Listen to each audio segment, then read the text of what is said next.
Poytaxt parking pulli parkovkalar bozorida ustun muzokara kuchiga ega deb topildi. Ushbu maqom kompaniyalarga monopol past yoki monopol yuqori narxlarni joriy etishni taqiqlaydi. Raqobat qo'mitasi Toshkent shahridagi pulli parkovkalarni Poytaxt parking brendi ostida boshqaruvchi Street Park Systems kompaniyasini ustun muzokara kuchiga ega deb topdi. Bu haqda qo'mita matbuot xizmati xabar berdi. Kompaniya 22 dekabrdan boshlab umumiy foydalanishdagi avtomobil yo'llaridagi pulli to'xtab turish joylaridan foydalanish huquqini beruvchi xizmatlarni ko'rsatish bo'yicha ustun muzokara kuchiga ega hisoblanadi.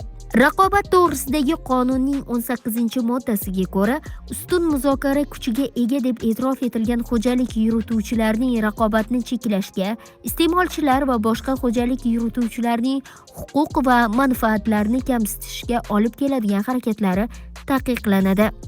Imkoni bo'la turib shartnoma tuzishni asossiz rad etish, bozorga kirishga to'siqlar yaratish, davlat tartibga soladigan narxlarni buzish yoki asossiz haq undirish, raqobatchilar tovarlarni sotish yoki sotib olishni cheklash kabilar shular jumlasidandir.